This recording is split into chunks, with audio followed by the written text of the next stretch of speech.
Okay. The region was under the direct control of the American military. Practically speaking, it was American territory. This is basically a fucking embassy. Butler wanted something that was worth offering Rose a hideout like this. We're fighting, aren't we? With Caleb. I could agree with some parts of Caleb's goals. We have to change the current situation to save our countrymen. That's a wish I share. However, the means he used were not something I could support. Caleb's methods were too forceful and rushed. That's right, and as a result, he's only made our country suffer. It seems Caleb thought he could gather 100 million and bargain with the occupying forces for that special offers window, but Caleb's overbearing attitude didn't endear him to the higher-ups and the occupying forces. At this rate, Caleb will surely cause a large incident in the city. Caleb repeatedly threatened Butler with violence if the deal was delayed. And considering his methods up until now, he'd probably go through with that promise. No residents of the city would welcome such a situation. It would cause trouble for the city dwellers and the higher-ups. The occupying forces... what? They'd lose their heads. And on top of that, if people start calling it a Japanese uprising, even the GHQ might get involved, right? Restrictions on the Japanese in Japan would inevitably get even tighter. That's right. If Caleb stirs up a lot of trouble, our countrymen will suffer even more. We have to stop Caleb. And with the Caleb family pushing things as far as they have, they're like a balloon filled to bursting. If we take Caleb down, the Caleb family will disintegrate. If it does, what will happen to City 23? There'll be a giant fucking power vacuum, and we it all up. Rose knows all about that. Who's gonna rise to power now? Like what happened after Alfred was taken out. This time, Chinatown might start calling itself the ruler of City 23, right?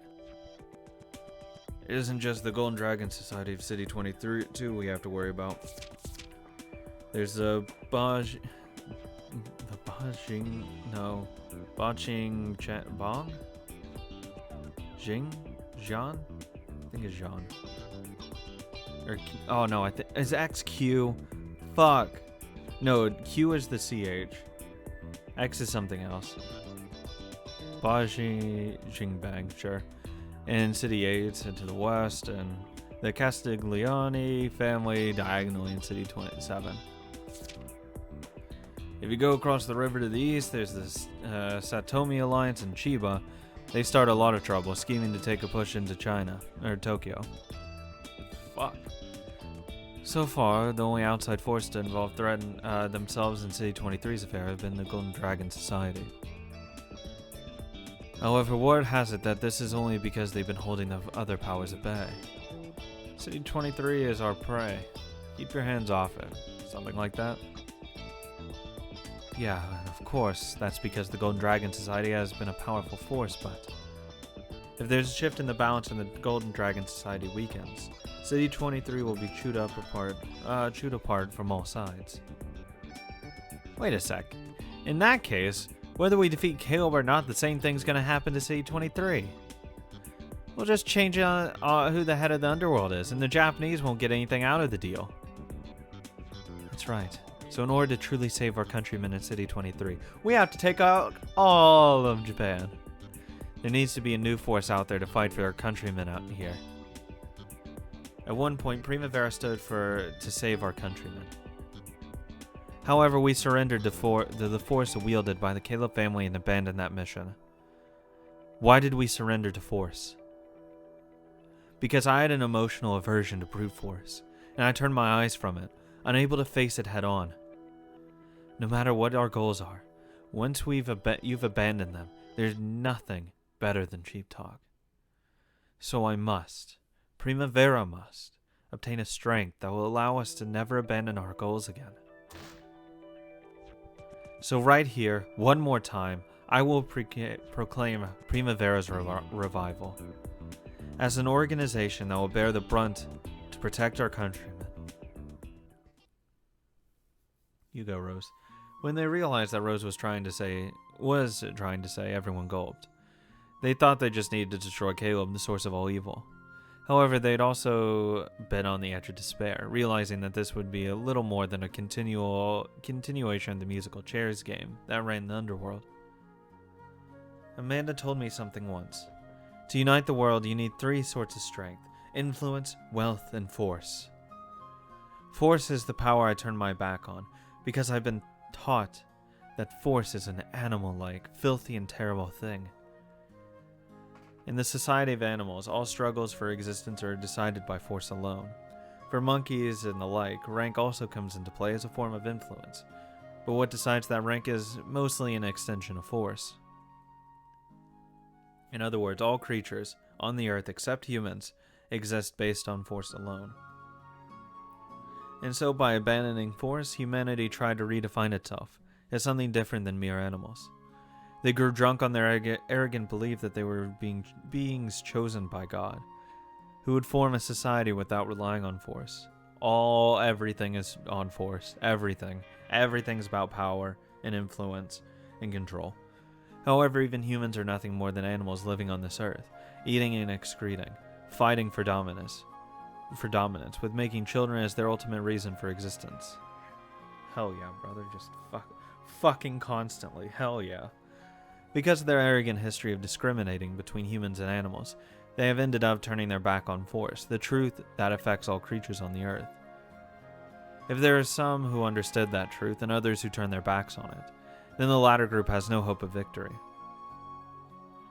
We're gonna fucking kill a bunch of people. No one wants to get their hands dirty. I can't stand to even watch violence. If I see a fight on the roadside, I know it's best to pretend not to notice and walk by quickly.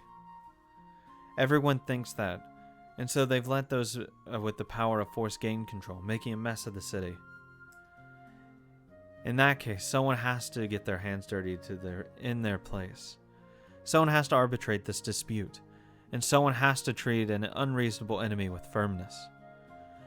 Someone needs to stand up against force that no one wants to deal with, to bear the brunt and get their hands dirty. And that means understanding force. I have a 12-page document on use of force policy that we're going to be using forward. Fuck. We need someone to voice their ideals for their countrymen's sake, not for personal gain, and who can carry out any sort of force without fear. And I'm announcing my candidacy for that position. I want to get my own hands dirty and fight to save my countrymen. However, my power alone isn't enough. I need allies. I'll carry a gun myself if I have to, so please everyone lend me your strength. After saying all that in one burst, Rose slammed her hands down on the desk and fell silent. Slam it! That was all she had to say. In other words, she was asking them to entrust their lives to her, asking whether they could die for her ideals or not. She couldn't force them, so she couldn't say any more. Leo had offered his life, but he chose not to take the lead in saying that now. If he voiced his support for Rose, the whole scene would feel like a setup. It might push people into agreeing when they really hadn't made a decision on their own. Well, I mean, the second anyone agrees, everyone's going to agree. If it came to a war with Caleb, everyone would have to arm themselves with guns. It would mean a struggle of life and death, certainly not cheap talk. Their opponent was the Caleb family, the powerful group that had united the City 23 underworld. The occupying forces in Chinatown had promised to back them up, but they probably wouldn't do anything to help in a life and death situation. They'd be challenging the Caleb's family's hundreds of troops back from the front lines with a mere 6 people here. No one could possibly answer immediately. For a while there was a silence so deep that you could probably hear people gulping. Actually here. In that moment, a shadow burst out from a nearby bush. Fucking Wayne. When she saw that person, Rose was stupefied. I'll entrust my life to you, Rose. I've been hiding here all day. I've been just following you. Wayne, you're alive. What took you so long? How's the wound? I'm perfectly fine. Claudia should be good after a little time in the hospital. Really? Huh? Memed.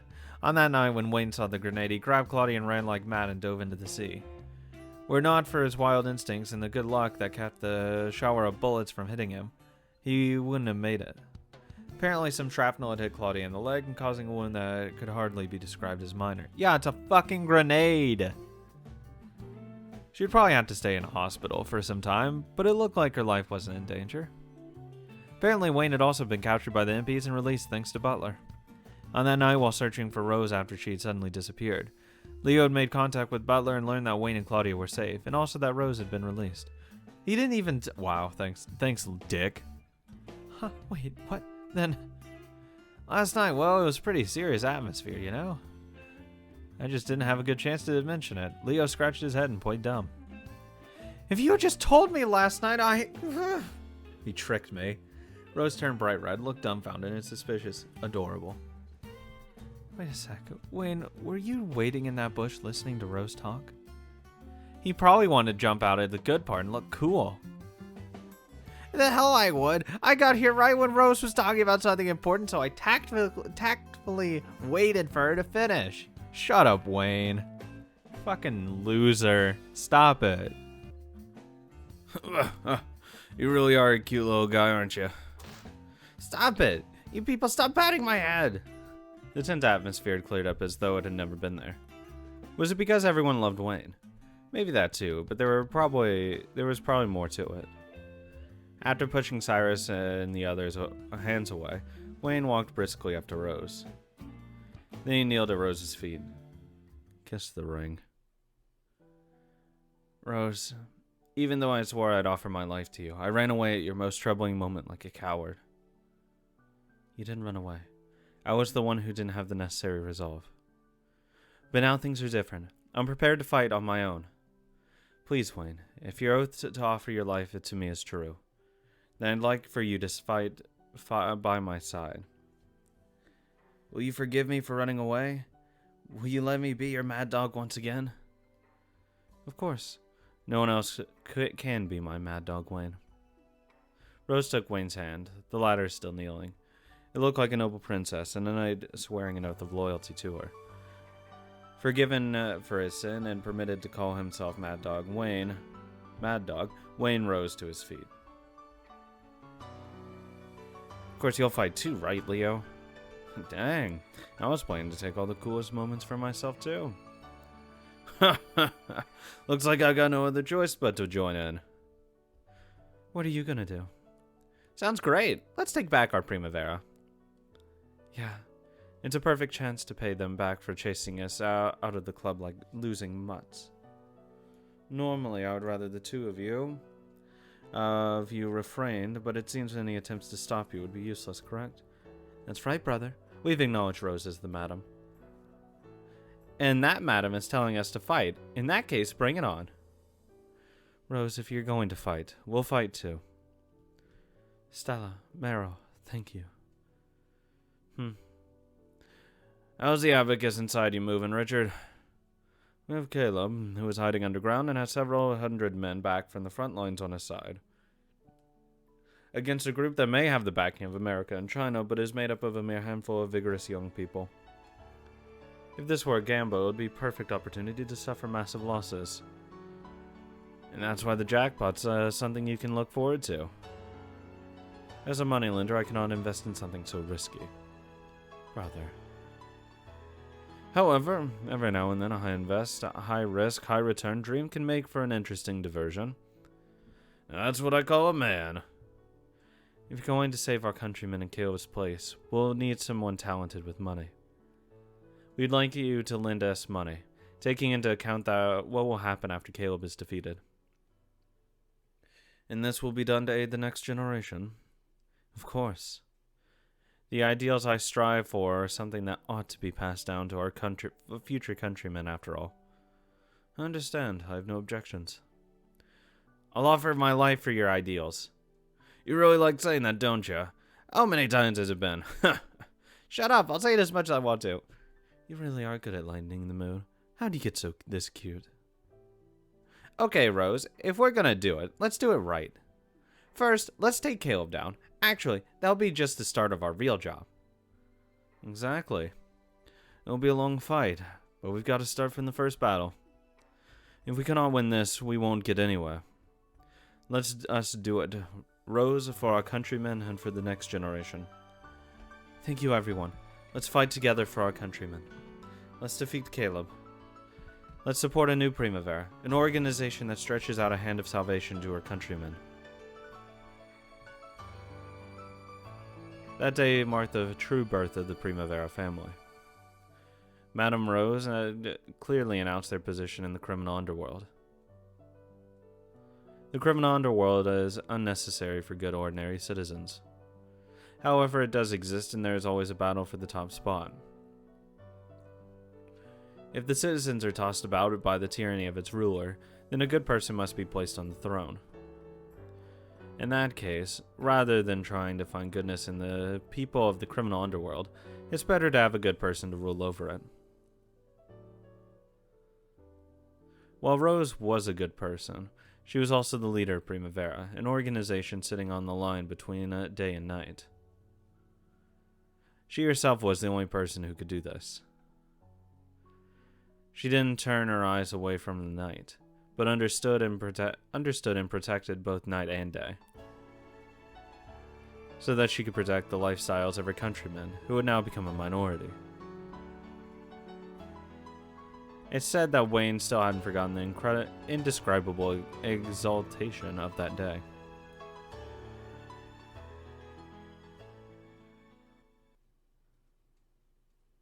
Epic. Can we kill Caleb now? Honestly, I just want to fucking kill him, okay? A sea breeze, and the sound of waves running up against the pier. The midnight harbor, with no people in sight, was filled with sounds that would make anyone think fondly of the past. The southern tip of City 23 was a vast harbor.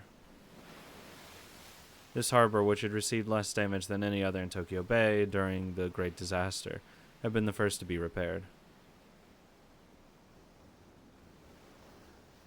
Between that point and the time of the rest of the harbor, were repaired, this had been Tokyo's main harbor.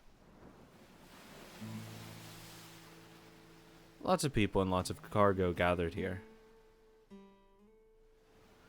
I remember the days when this was filled with lots of jobs, and lots of wages and lots of energy.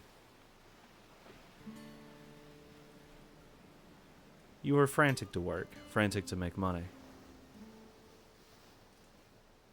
You went wild, got drunk, mourned your defeat in the war, and at the top of your mourned your defeat in the war at the top of your lungs, and ranted and raved about something or other. However, when you joined arms with men you didn't know and sang war songs, it was a lot of fun. However, when you gather money and people together, bad people will come and try to take it for themselves. American mafia started taking kickbacks out of wages. Unless someone takes them out, we'll be eaten alive. In order to protect the wages of longshoremen, the City 23 Longshore Union was born. That was also the Caleb family's starting point.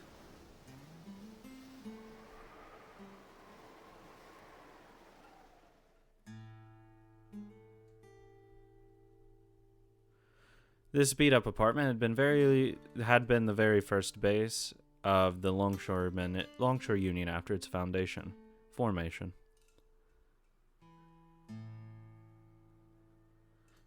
Even fearing assassination, even after Rose's proclamation of war, Caleb still came back here from time to time. He believed this was a birthplace of the new self he had made that when he took the name Caleb.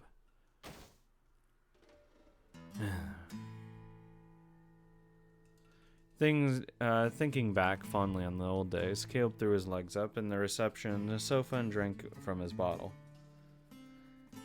I represent the poor laborers. I wanted the laborers to feel better, even if only a little. It's that way. It's that why I've been racing. Isn't that why? Fuck. I've been racing frantically toward forward.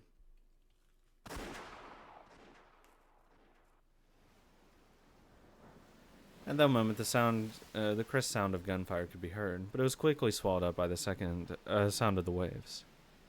After a pause, the sound of footsteps approached, coming up at the outer staircase. It's done. Good work. Want to drink alone? No, have a seat if you want. Okay. Miguel sat on the sofa across from him. When Caleb handed him a different bottle, they clanked the two of them together and took a long gulp. Hey, Miguel. What is it? Maybe I've been drinking too much.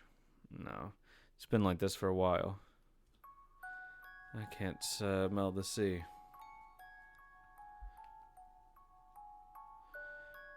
I suddenly get this feeling like smell doesn't matter anymore. I felt that before somewhere, but I can't remember where.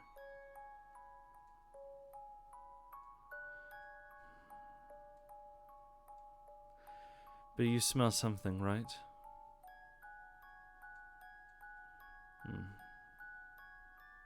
Yeah. It's soggy, thick, a stupidly human smell, rotting with a mix of sweat and pus and mud. They didn't need to say it out loud to realize that this was the smell of the hell they both knew. They also knew the state of battle must be in once they smelled that smell. Even someone as slow as I am should be able to see what's going on by now. That's not like you, Caleb. I don't want to see your face like that.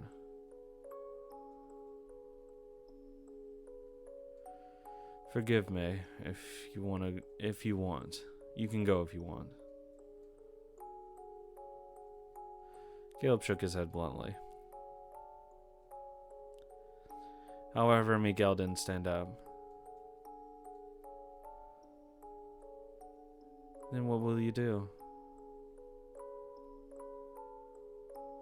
I'll start by doing what I decided. Divide the remaining 50 million among the townspeople.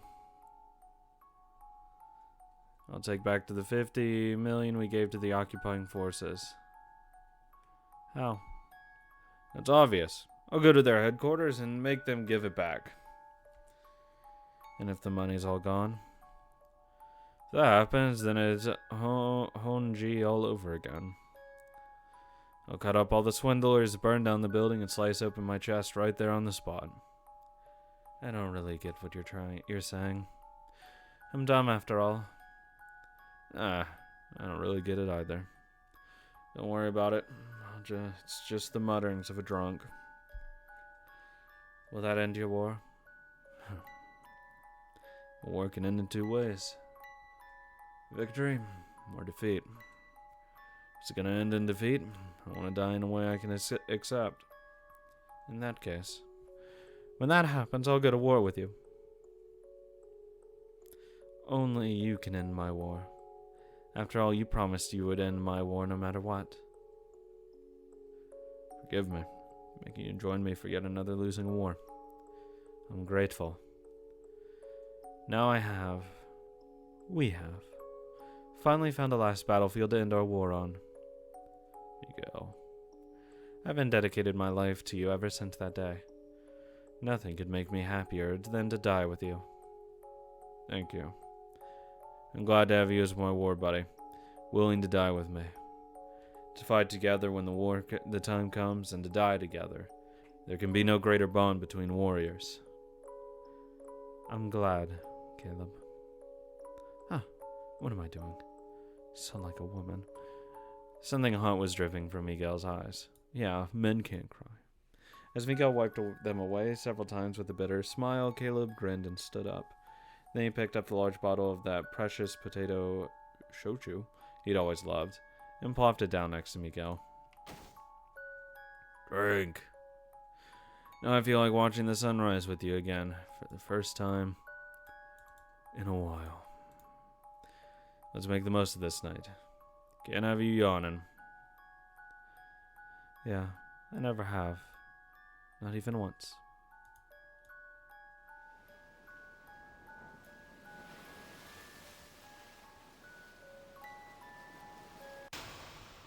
Yes.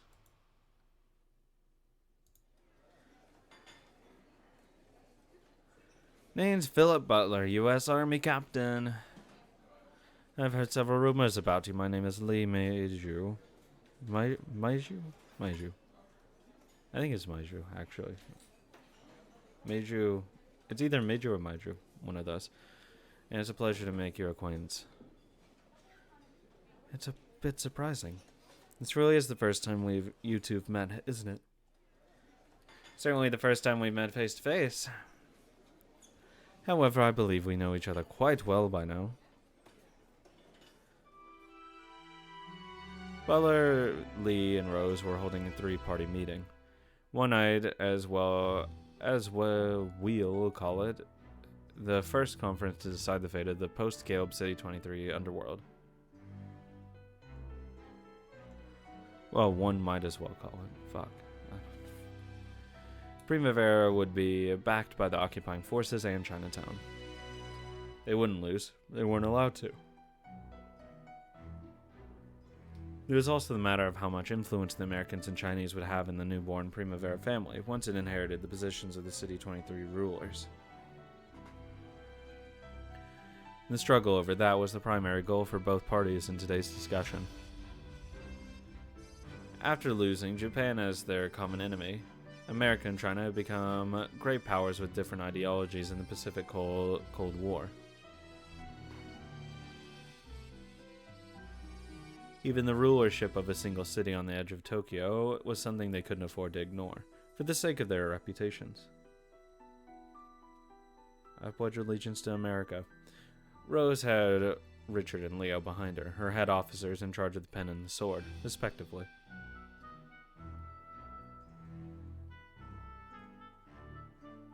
Both Butler and Lee were surrounded by their top subordinates, giving the major circular table a dignified presence, fitting for a round table.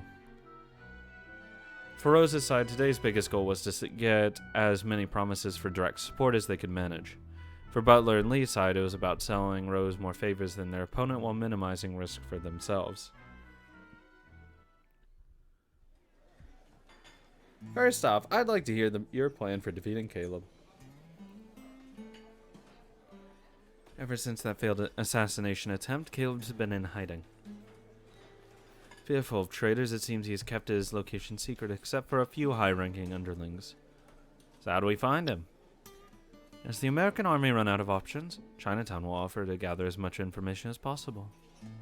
In that case, we'll promise to provide enough funds to buy a few of Caleb's chiefs. We won't let you be inconvenienced financially. If there's anything can be resolved with money, just let me know. I'm very glad to hear that, Captain. Thank you. I hear you have about $50 million of cash on hand, Captain.